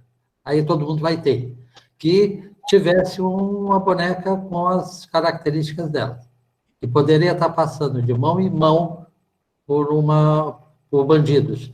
Ou, quiçá, numa casa de prostituição, onde as pessoas vão lá para pagar, para cobrar por hora o uso dessa boneca que tem a imagem e todas as características desse ente que você está imaginando. Eu acho que não fica muito difícil de imaginar qual o bem jurídico que precisa ser tutelado. Inclusive, imaginar o seguinte, que a necessidade absoluta de estancar isso, porque se não for estancado, as reações podem ser da área criminal. Seguramente nós vamos ter aquela pessoa que vai, se não vê o mal estancado, vai matar por isso. Então, necessidade e bem jurídico a ser tutelado. Agora, olhando para a nossa Constituição, eu vejo que ali tem já o bem. Nós estamos diante, se nós falarmos da preservação da imagem, já poderia ser penalizado e julgado com relação a isso. Não precisaria necessariamente partir na área penal, poderia sim ser agravado. Agora, o que nós precisamos, a meu ver, é de um judiciário ágil, que tenha resposta para isso, efetiva em tempo razoáveis, né? Que não dá para dizer que é o que tem acontecido conosco. Então, peço desculpa por ter me prolongado um pouquinho, mas coloco só essas reflexões e gostaria de ouvir os comentários de quem conhece, se acha que é por aí ou não. Obrigada, Messias. Essa tua visão, ela acaba esbarrando num problema de construção do direito penal, tá? Quando eu falo em tipificação penal, eu tenho sempre um sujeito ativo e um sujeito passivo, tá? Sujeito ativo é quem pratica o crime, tá? Sujeito passivo, nós temos um sujeito passivo primário, que é sempre o Estado, ou seja, sempre o ente, né, que editou a norma. Se você viola a norma, você está aviltando, correto? O sujeito passivo primário é sempre o Estado. E o sujeito passivo secundário? O sujeito passivo secundário é a vítima, é quem é atingida com a conduta, é quem sofre a lesão ou a potencial lesão ao bem jurídico, tá? Então, quando eu estou falando de um boneco, por exemplo, quem seria violado se esse boneco tivesse a minha forma e esse boneco estivesse rodando o Brasil, tá? Quem seria violado? Primeiro, o Estado, por quê? Porque teria uma tipificação penal que dissesse, enfim, estou construindo o tipo aqui contigo, tá? Utilizar um robô sexual com corpo e forma de uma pessoa viva, ponto. Pena de 2 a 5 anos. Quem estaria sendo violado primeiramente? O Estado, tá? Que editou esse tipo penal. E segundo, a vítima. Quem é a vítima? O robô, não sou eu. Vejam, pelo direito penal, eu não consigo fazer essa construção para o robô. Por quê? Eu teria que admitir que o robô tem personalidade jurídica, tá? Eu não consigo... Roberta, eu seria uma terceira interessada aqui, para o direito penal, tá? É isso que eu quero que tu enxergue. Eu não estou querendo dizer que essa conduta não é passível de ser contida, de ser indenizada, enfim. Mas para o direito penal, eu seria uma mera terceira interessada. O que eu entraria como assistente de acusação, no máximo? Como, sei lá, faria embargos de terceiro, em virtude de uma decisão que não me fosse favorável. Eu não consigo, na sistemática, na forma como o nosso direito penal foi construído, eu não conseguiria construir essa tipificação penal. Eu teria que admitir que os robôs têm personalidade jurídica, tá? Por isso que eu disse que, se viesse a ser construído um robô igual a mim, a melhor forma, eu ia atrás da fábrica que fez isso, pedir uma tutela inibitória de imediato, né, não tem nada de processo civil aqui, me ajudem, mas enfim, uma tutela inibitória de imediato, assim, ó, parem com isso, imediatamente recolham todas essas bonecas, quero saber para onde, quem comprou, para onde foi enviado, e você, empresa, é obrigada a recolher em 24 horas sob pena de multa diária. Ponto. Em segundo, indenização, manda fechar e manda não fazer mais. Ou até uma tutela coletiva. Começou a fabricar bonecas com esse exponencial aí com formas de crianças, tutela coletiva, cadê o Ministério Público? Cadê a Defensoria Pública? Né? Tutela coletiva, vamos lá, vamos fechar o estabelecimento, não é assim, para tudo. Existem mecanismos. Quero que vocês enxerguem que existem mecanismos. Eu não estou dizendo que o direito não vai tutelar, que vai ser uma farra a partir de agora, não. Mas é que o nosso direito penal, ele esbarra nessa construção que eu trouxe para você. A gente tem o sujeito passivo primário, que é o Estado, e o sujeito passivo secundário, que é a própria vítima. E essa vítima, no caso, seria a boneca. Não seria eu, Roberta, eu seria, no máximo, uma terceira interessada. Por isso que o meu direito penal esbarra. Entendeu? Ok, professora. Só complementando um pouquinho o meu raciocínio, que querendo ser econômico no tempo, eu não expus alguns pontos. Concordo plenamente, entendi plenamente a sua explicação com relação ao direito penal, e me parece que realmente a regulamentação passaria pela proibição da indústria, da produção, tá? Que vai acabar aí partindo para outra coisa. Se a indústria nacional não faça, vai ter quem vai fazer o descaminho disso daí. Aí nós vamos cair no direito penal por crimes já existentes, de contrabando e descaminho. E vai graduando de acordo com a necessidade. De fato, não precisa partir do penal. Agora, a necessidade de regulamentar, ou até direito, que não sei se há necessidade de algo tão específico, porque com tanta lei, com tantos princípios constitucionais que nós temos, eu acho que tem mais do que o necessário para poder ser julgado, ser contido pelo judiciário. Obrigado, entendeu plenamente a pergunta. Seguindo, aqui tem uma pergunta do Álvaro, tenho duas perguntas. Álvaro está online? Oi, tô sim, estão me ouvindo? Sim, a palavra é tua. Obrigado.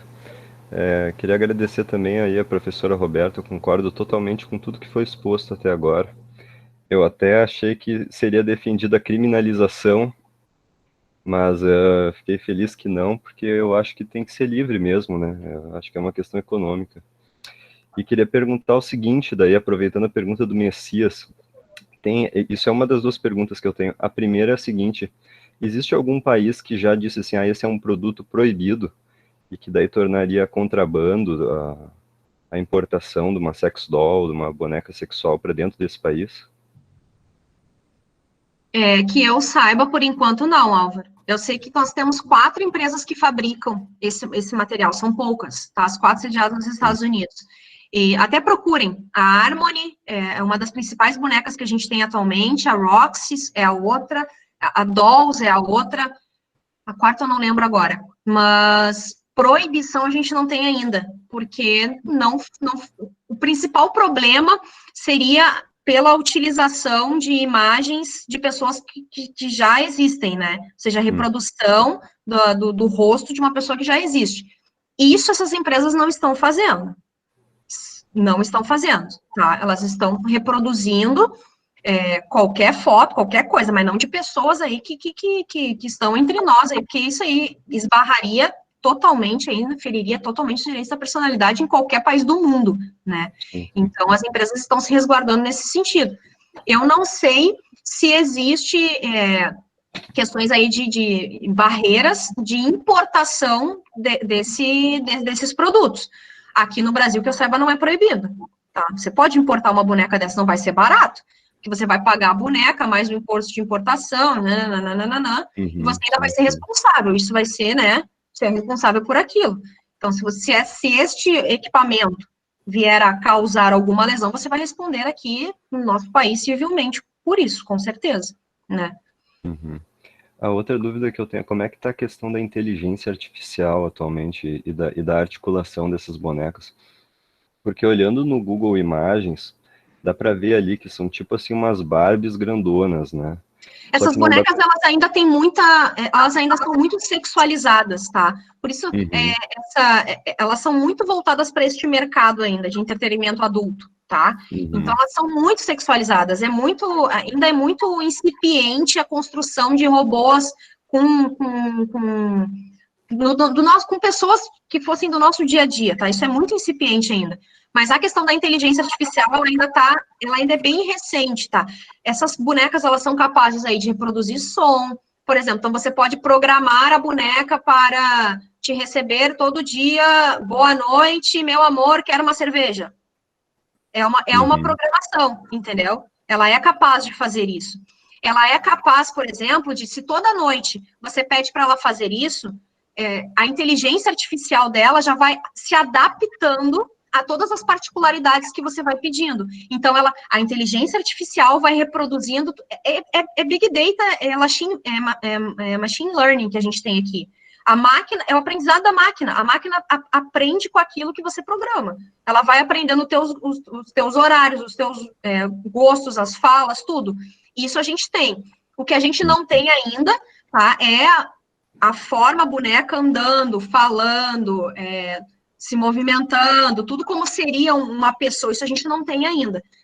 As bonecas têm, e os bonecos, né, têm limitações específicas neste sentido, você é obrigado a carregar a boneca de um lugar para o outro, enfim, apesar de algumas serem articuladas, mexerem braço, mexer perna, elas não caminham por aí sozinhas ainda, tá? Então, a inteligência artificial ainda não chegou nesse ponto. Sim, porque quando chegar daí até vai se tornar bem possível daí o direito penal tutelar, né? Daqui a pouco tu tem uma boneca ali, mas tu tá programando ela para ser uma serial killer, uma coisa assim, né? E aí a gente tem diversas formas de programação, né? Enfim. Mas realmente é um instrumento, né? Uma coisa. É um objeto, e quem responde, por enquanto, o dono do objeto. É o que a gente tem aí, por enquanto. Mas tá certo, esclareceu aí totalmente minhas dúvidas. Obrigado, viu? Nada. Só quero fazer um comentário antes da gente continuar, que uma coisa que a gente tem que ter em mente é que é muito complicado tutelar em direito penal algo que não causa lesão, né? É o problema que a gente tem nas drogas, né? Por que a gente tem o tráfico de drogas? Porque a gente proíbe uma conduta, né, que a gente não consegue controlar, que é o uso de drogas pela sociedade. As pessoas querem usar drogas. E por isso que a gente tem o tráfico, né? E o tráfico, ele tem consequências para todo mundo, mas o uso de drogas, ele só tem consequências negativas para quem usa. Então, que tipo de consequência negativa tem para um terceiro o uso de uma boneca sexual? Porque agora a gente também já está abrindo um pouco o leque, né? Mas uma boneca sexual vai ter que tipo de consequência para o terceiro? Que tipo de lesão? O que vai exacerbar a lesão para o terceiro? Não tem. Esse é um dos grandes problemas que a gente tem, né? E outra questão que eu queria só ressaltar, que a gente tem o problema da Deep Web, né? A gente não pode esquecer disso, né? Do mesmo jeito que a gente tem o tráfico de drogas na Deep Web, que a gente consegue comprar qualquer tipo de droga de qualquer lugar e entregar na tua casa, hoje, a gente tem a mesma coisa com relação a essas bonecas. Isso vai acontecer, né? E por último, é uma questão que eu estou percebendo assim, que está aparecendo e que dialoga um pouco com o artigo que eu e a Roberta estamos escrevendo, a questão da transferência da responsabilidade, né? A gente não pode transferir a responsabilidade para a tecnologia, para um ser inanimado, né? No caso, do nosso artigo, a gente está estudando a questão dos algoritmos raciais, né? Algoritmos racistas, digamos assim, né? Mas será que essa culpa é do algoritmo, é da tecnologia, ou de quem está por trás, né? De quem usa a tecnologia? Então, é isso que a gente não pode esquecer também, né? Não vamos esquecer disso. Professor Luiz, passo a palavra para a gente dar seguimento aí às perguntas. Ok, aqui consta o professor Odir. O professor Odir está presente, online. Ok. Ok, então a palavra é sua. Muito bem. Primeiro, meus cumprimentos aí pela condução de vocês do debate e a grande explanação e debate, né, que a professora Roberta está nos proporcionando, né? Então, isso está nos engrandecendo muito em termos de instituição, enquanto curso também. Eu apenas queria fazer um parênteses, que eu fui colega do sócio da professora Roberta, o professor Fábio, lá na FSCG em Caxias do Sul, né? Um forte abraço para ele. Analisando aqui a temática, eu me parece assim que do ponto de vista civil é mais simples de ser resolvido, né? E eu acho que até eu vi que a Emeline e alguns colocaram aí nos comentários, por exemplo, se for a situação, né, as bonecas, os robôs, os bonecos impessoais, não geram direito de imagem, não geram danos à personalidade, então a situação estaria resolvida, né? Não sei se nas pesquisas de vocês, né, no direito criminal, no direito penal, qual é o diálogo que vocês fazem com a psicologia e com a psiquiatria, se há algum diálogo, alguma interface com essas áreas, até porque isso cresce em função de uma liberdade ou em função de perturbação, uma maior perturbação humana. Há algum diálogo nesse sentido? A criminologia, ela dialoga diretamente, né, com as áreas aí da biologia criminal, da psicologia forense e a psiquiatria também, né? A gente não tem como dissociar disso. A biologia, psiquiatria e psicologia nos empresta sabedoria demais à criminologia criminal. Eu não preciso nem dizer que no início ali, né, voltando lá e falando um pouquinho, né, de criminologia, quando a gente tinha aquela luta de escolas, escola de Chicago, né, escola positiva, escola clássica, que se digladiavam ali para dizer quem era o criminoso, né, a gente se utilizava de uma biologia ali, né, Lombroso já se utilizava de uma biologia, querendo trazer um estereótipo ali de criminoso nato, medir tamanho de crânio, tamanho de face, tamanho de nariz, isso para mim é biologia, né. Então, claro, estou trazendo aqui informações de 100 anos atrás, mas a gente transplantando isso um pouquinho para a nossa realidade, se a gente não emprestar, não se utilizar dessas outras áreas do saber, a gente fica no escuro, né? Quem é o delinquente sexual atualmente, né? Por que a gente chega nessa delinquência? Existe uma gênese, existe uma origem, o que desencadeia? A pessoa nasce com isso? É hereditário, não é? É um problema cromossômico? É um problema hormonal? É um problema de trauma infantil? Será que se todas as nossas crianças tivessem, desde da infância ali, consultas com psicólogos obrigatórias, né, no ensino fundamental, ensino médio, enfim, será que a gente conseguiria corrigir determinados comportamentos que poderiam vir a ser um comportamento delitivo lá na frente, né? O que ocasiona, né? Será que eu andando de saia curta é um estopim? Eu não posso mais andar de saia curta. Todo mundo tem que andar agora de calça, porque senão as pessoas se sentem no direito de cometer crimes sexuais. a biologia, a psiquiatria, a psicologia forense nos empresta demais sabedoria. E se o nosso judiciário se utilizasse mais desses laudos, né, a gente conseguiria resolver boa parcela dos nossos crimes sexuais. Eu sou super a favor de construção de um hospital totalmente destinado para isso, para pessoas que têm desvios relacionados à sexualidade, de todas as vertentes. Coloca todo mundo lá dentro, como se fosse um nosocômio mesmo. Hospital. Resolve lá dentro. Tem alguns que tem que ficar em cela? Tem. Tem outros que não tem? Não tem. Né? E dá o tratamento adequado. Tem gente que tem que tomar remédio, tem gente que não. Tem gente que tem que passar o resto da vida lendo a Bíblia, porque é a única situação que resolve. Tem gente que tem que passar o resto da vida dopado, porque não pode estar em contato com a realidade, porque não consegue.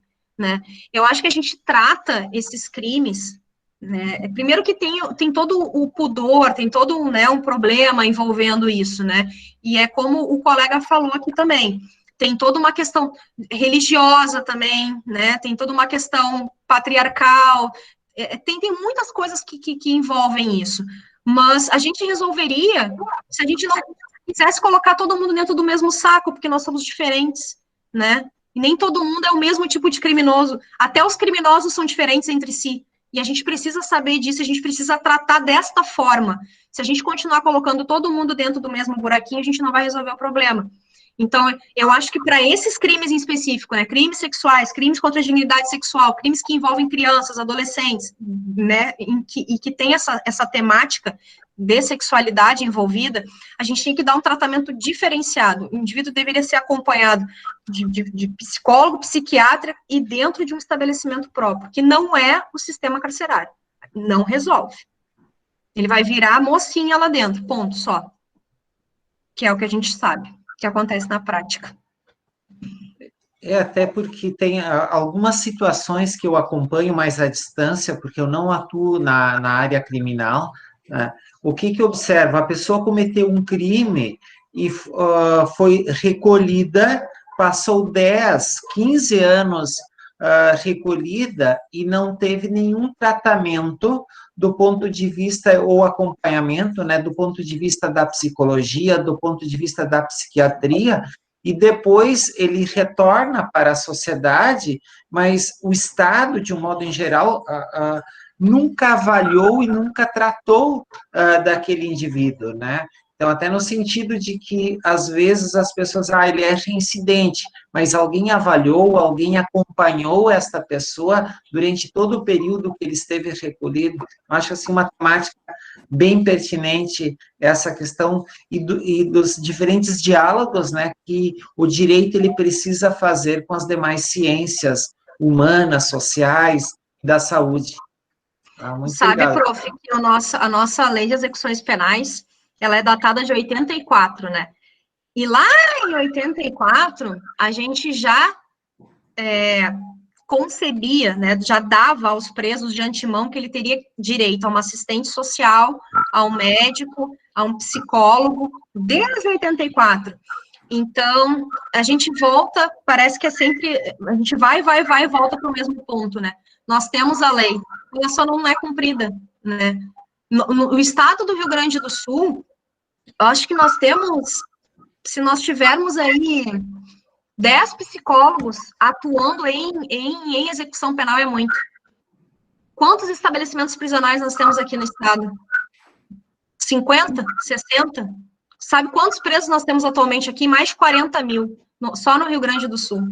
40% disso é tráfico. Ou preso provisório também. Será que 10 psicólogos dão conta de 40 mil presos? Né? Sabendo que desses 40 mil, apenas 5%, eu diria, é delitos sexuais, porque a maioria não é, tá? É tráfico, crimes patrimoniais e crimes contra a vida, basicamente. É a composição do nosso sistema carcerário. Crimes contra a dignidade sexual são os que dão mais ibope, dão mais mídia, por isso que parece que é recorrente, é o tempo inteiro, a vida inteira parece que é o tempo, né? Mas o nosso sistema carcerário é composto apenas de 5% disso. Se for 5%, eu estou chutando para o alto, tá? Mas imagina que seja, né? Nós temos 5 mil presos por crimes contra a dignidade sexual e 10 psicólogos para tratar de 5 mil presos. Mas nem que eles trabalhem 24 horas, 48 horas sem descanso vão dar conta, né? Então, existe esse problema também de estrutura, né? Nosso Estado não está tão bem aparelhado para resolver o problema, e a gente fica tapando só com a peneira, infelizmente. E aí vai ser daqui a 10, 20, 30 anos, ou vocês, alunos, vão estar me sucedendo aqui, falando na semana acadêmica da FTEC, né, e falando a mesma coisa. Eu vi com a prof. Roberta lá e continua igual, né? Que é exatamente isso. Obrigado pela oportunidade de debater contigo, professora Roberta. O próximo é o Régio. Régio, a palavra é tua. Olá, tudo bem? Para vocês, tudo bem, professora?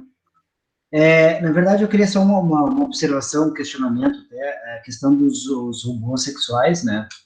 Porque, enfim, a gente sabe que eles estão presentes, né? Por mais que a gente tenta ver quem é o responsável, se é realmente a pessoa, o que faz a programação, o programador, né?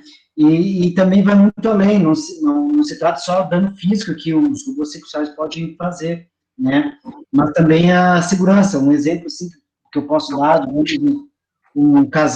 digamos, o casal que aprende, né, que aprende recordando momentos sexuais, carícias, né? E também é provável que o robô também armazene esses dados, né?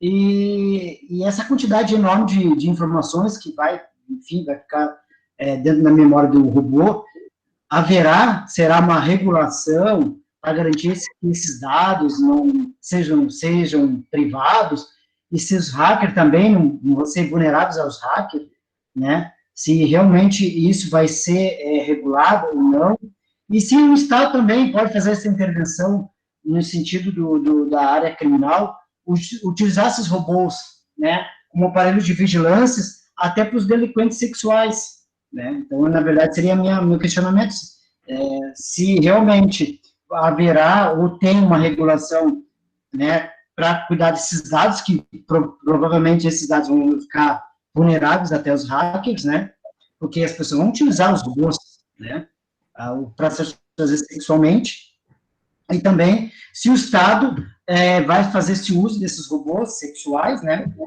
como você já havia comentado, que poderia usar esses bonecos, enfim, para tentar usar até para pena, né? Então, eu me pergunto se esses robôs sexuais poderiam ser usados para aparelhos de vigilância e delinquentes sexuais. Eu vou responder a tua pergunta com uma lei, tá? Que é a Lei 13.709 de 2018, que entrou em vigor este ano, denominada de Lei Geral de Proteção de Dados Pessoais, a famosa LGPD. Tá tudo lá. A gente já criou uma lei para regular isso aí. A gente copiou uma lei lá da Europa, né? Então, assim, ipsiliteris, a gente copiou. Não tá funcionando muito bem lá, mas o brasileiro gosta de copiar as coisas em vez de fazer suas próprias leis de acordo com a nossa realidade. A Lei Geral de Proteção de Dados está aí, e ela trata exatamente dessa situação que tu está me narrando. Tratamento de dados pessoais. Como que vai ser feito? Eu não sei te dizer ainda. Está muito incipiente, né? Nós estamos nos adaptando, as empresas estão se adaptando a isso, né? E nós precisamos ainda evoluir enquanto sociedade para poder te dizer se vai ter tratamento desses dados, se não vai, se haver vazamento, se não vai, como que o Estado vai atuar diante do vazamento desses dados, como que a jurisprudência vai se comportar diante do vazamento desses dados para uma empresa ou para uma pessoa física, enfim. Quem sabe ano que vem, no final do ano que vem, na semana acadêmica do ano que vem, eu consiga te responder melhor. Esse ano ainda está muito em cima. Mas muito, muito parabéns pela pergunta, muito, muito pertinente. Obrigado. Aqui tem uma pergunta escrita do Flávio Walter, e eu vou, então, ler aqui o que ele colocou para nós. De forma inicial, não seria interessante criar uma maneira de identificar e individualizar esses robôs, de forma que todos os objetos produzidos fossem componentes desses humanoides e estivessem atrelados a um registro, E se caso fosse identificada a produção paralela, seria então feita a responsabilização do comprador como uma pirataria? Sei que pode parecer utópica essa ideia, mas para que houvesse o mínimo de controle sobre esse produto. Então, alguma coisa está querendo, na verdade, o controle da produção desses robôs. Você tem aí um belo trabalho de conclusão de curso, um trabalho propositivo, inclusive, que traz um resultado para um questionamento que a gente está fazendo aqui. Seria uma excelente alternativa, né? Nós temos produtos que se submetem a esse regime, que tem que ser cadastrado, que é remédios. Remédios é um excelente exemplo. Nós temos medicamentos que são de uso controlado, né? Você comprar um antibiótico, estou com amidalite, né? Preciso de uma receita médica para cuidar da minha amidalite. É o Estado regulando, né? Eu vou precisar do registro, a farmácia vai se responsabilizar por aquelas informações, vai remeter aquilo para o Ministério da Saúde, enfim. Seria, quem sabe seria, né, um registro, um cadastro. Você quer adquirir este produto? Armamento, outro exemplo. Você quer, um produto, você quer utilizar esse, você sabe manusear? Você tem certificado para manusear? É registrado? Enfim, é o Estado regulando. De repente seria, né, pensando aqui, seria uma excelente proposta. Com relação à questão da tipificação penal, propriamente dita, tá? Só tem que tomar cuidado com relação ao contrabando e descaminho, porque são tipificações diferentes, tá? O descaminho é quando você não paga o tributo, você não paga o imposto. Então, você vai ao Paraguai, por exemplo, adquire uma mercadoria, entra no Brasil com essa mercadoria e não paga o imposto de importação, que você deveria pagar. Isso é o descaminho. O contrabando, que é o artigo 334A do Código Penal, aí sim seria você importar ou exportar mercadoria proibida. Aí seria o caso de, por exemplo, o Brasil já ter tipificado, tá? Já ter dito que, olha, bonecas sexuais, mercadoria proibida no Brasil, tá? E aí você vai lá e compra uma mercadoria dessas. Aí você estaria incidindo no crime de contrabando, tá? Essas são as tipificações que a gente tem. Então, não sei se eu conseguiria encaixar a questão do robô sexual aí, que infringe as regulamentações dentro dessas duas tipificações, ok? Muito bem, a gente tem uma pergunta aqui da Cristine, daí foge um pouco do assunto, mas também está relacionado ao assunto, acho que é importante fazer. Ela quer saber a tua opinião a respeito da pedofilia, se tu acha que deveria ser efetivamente ser tipificado como uma conduta penal. A pedofilia, né, que é essa perversão aí que leva o indivíduo adulto a se sentir sexualmente atraído por uma criança, né, ela é uma parafilia, tá? Ela é um desvio, né? Ela é uma doença, tá? Isso é comprovado cientificamente, não sou eu, Roberta, que estou dizendo, tá? São estudiosos da área da medicina, da área da psiquiatria, né, que trazem esse embasamento científico e que dizem, olha, isso é uma parafilia, isso é um desvio, tá? E você tipificar o crime de pedofilia não vai inibir o comportamento, não vai impedir que ele ocorra e não vai ressocializar o indivíduo se ele vier a receber uma pena. Porque é como qualquer doença. Se eu se eu tenho um problema de tireoide e eu tenho que tomar um medicamento para o resto da minha vida, você não dar o medicamento para mim é um problema, você retirar o meu medicamento é um problema, você me colocar trancada dentro do meu quarto o resto da vida não vai resolver o meu problema, eu preciso daquele medicamento, entende? Então, a pedofilia é a mesma coisa. Não vai resolver o problema você criar uma tipificação penal para isso, porque a pessoa tem uma doença. E aí, eu tenho que dar o tratamento que a pessoa precisa para resolver o problema da doença dela, certo? Muito bem, e agora temos, acho que é a última pergunta que a gente tem, uma pergunta da Kátia. Ela está perguntando o que tu acha da questão do caso da Mariana Ferrer, da blogueira aquela, né, que foi estuprada, a respeito das provas, e se isso estaria vinculado à questão da cultura do estupro. A questão, acho que ela está querendo dizer a respeito da manipulação, a questão das provas, né? Que tiveram ali no caso. Eu não tive acesso a esse processo, tá? Eu não trabalhei no processo, eu não li a sentença, então eu não sei te dizer efetivamente o que aconteceu real no caderno processual, tá? Eu vou te responder aqui com base em informações midiáticas. Então, assim, já saibam de antemão que já é totalmente, né, a minha visão já é totalmente direcionada. Por quê? Porque não é algo que eu li dentro do processo, tá? Então, saibam já, vocês estudantes de direito, né, discernir o que está no caderno processual e o que está na mídia, tá? Então, eu estou respondendo aqui com base no que está na mídia.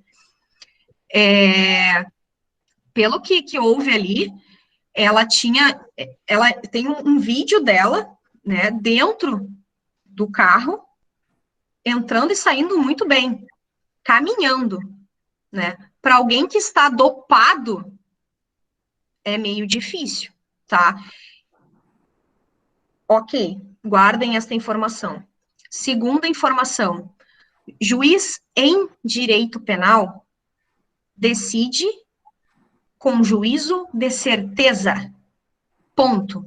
Eu não estou aqui tratando de outras áreas do direito, eu estou tratando de direito penal. Eu exijo juízo de certeza. O magistrado tem que estar convencido de que foi a pessoa, por aqueles motivos, naquelas circunstâncias, que realizou a conduta omissiva ou a conduta comissiva, ok? Se o magistrado tem 0,00001% de dúvida, ele tem que absolver. Porque a gente está tratando de restrição da liberdade do indivíduo.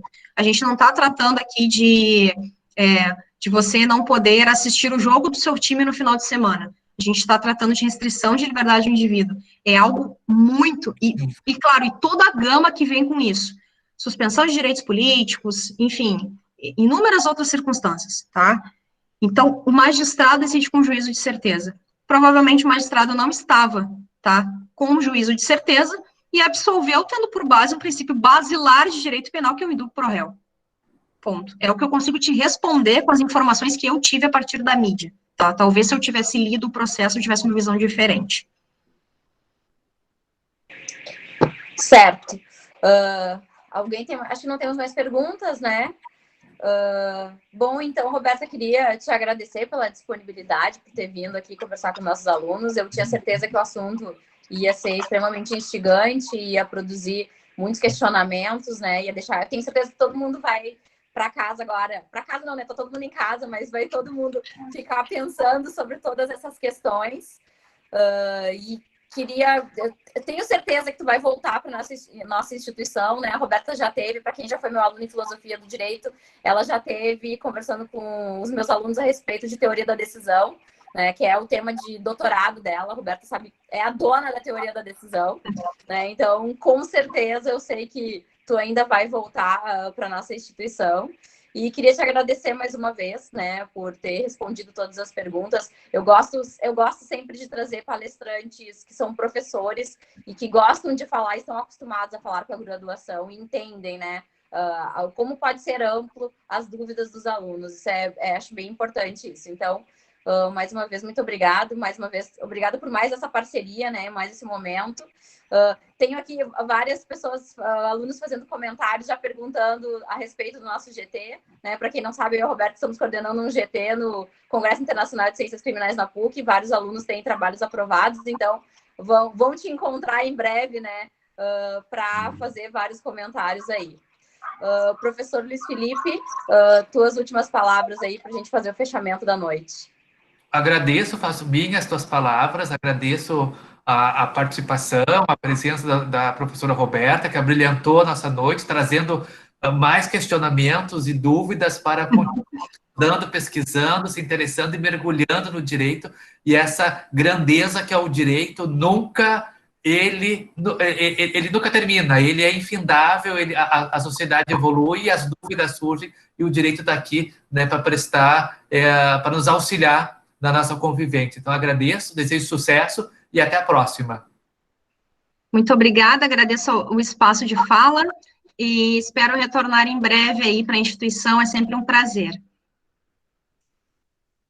Professor Odina, alguma consideração ou damos por encerrados os trabalhos? Ok, agradeço a todos, né, aos nossos professores Felipe e Aline, né, pela brilhante condução aí no debate, e principalmente, né, a nossa convidada, a professora Roberta, nosso agradecimento em nome da instituição, em nome da coordenação de curso, nosso muito obrigado, e as portas estão sempre abertas ali para te receber, principalmente quando a gente voltar lá na forma presencial. Então, muito obrigado. Boa noite a todos. Boa noite. Boa noite. Eu vou Boa fechar noite, a gravação. prazer te conhecer.